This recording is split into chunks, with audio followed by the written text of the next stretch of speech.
नमस्कार दोस्तों। अगर मैं कहूं हेलीकॉप्टर रोबोट्स 1500 के दशक में ही डिज़ाइन किए जा चुके हैं तो क्या विश्वास करेंगे। मैं आज ऐसे व्यक्ति की बुक के बारे में बताऊंगा जिसे बिल गेट्स ने $300 मिलियन यानी कि 250 करोड़ इंडियन रुपीस में खरीदा है।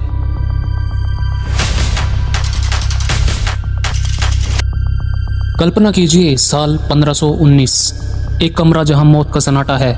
इतिहास का सबसे महान दिमाग लियोनार्डो दा विंची अपनी आखिरी सांसें ले रहा है, लेकिन मरने से पहले उसने एक वसीयत छोड़ी। अपनी 13,000 पन्नों की नोटबुक ये सिर्फ कागज नहीं थे, ये एक ऐसा इंसान का दिमाग था जो अपने समय से 500 साल आगे देख सकता था। एक ऐसा जीनियस जिसने हेलीकॉप्टर, टैंक और रोबोट्स तक डिज़ाइन किए थे।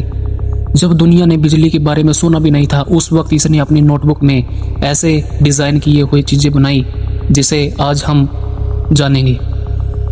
दा विंची की नोटबुक की सबसे रहस्यमय बात थी उसकी लिखावट। उसने सब कुछ उल्टे अक्षरों में लिखा था जिसे केवल आईने के सामने रखकर ही पढ़ा जा सकता था। सवाल उठता है, क्यों?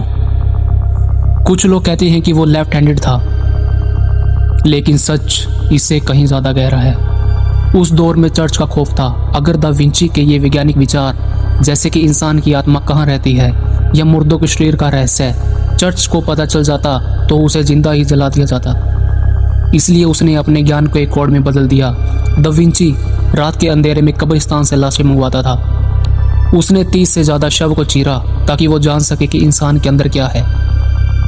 उसने माँ के गर्भ में पल रहे बच्चे का पहला स्टिक स्केच बनाया। उसने दिल के वाल्व को वो तस्वीरें बनाई जिसे आधुनिक मेडिकल साइंस ने 1960 के दशक में सही माना। लेकिन ध्यान से देखने पर उन पन्नों का आज भी खूनी उंगलियों के निशान मिलते हैं। ये सबूत थे उसके उस जुनून के जो विश्वास और पागलपन के बीच की धुंधली रेखा पर चल रहा था। लेकिन इस कहानी का सबसे बड़ा सस्पेंस अंत में आता है। अपनी मौत के वक्त दा विंची ने कहा था, मैंने भगवान और इंसानियत को निराश किया है। जिस आदमी ने मोनालिसा और द लास्ट सपर बनाए वो खुद को फेलियर क्यों मान रहा था?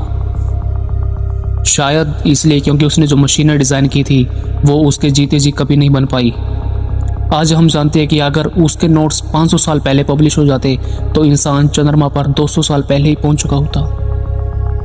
दा विंची की नोटबुक आज भी हमें याद दिलाती कि जिज्ञासा की कोई सीमा नहीं होती। क्या आप तैयार हैं उसके अगले रहस्य को जानने के लिए? देखते रहे हमारा YouTube चैनल, सब्सक्राइब कीजिए।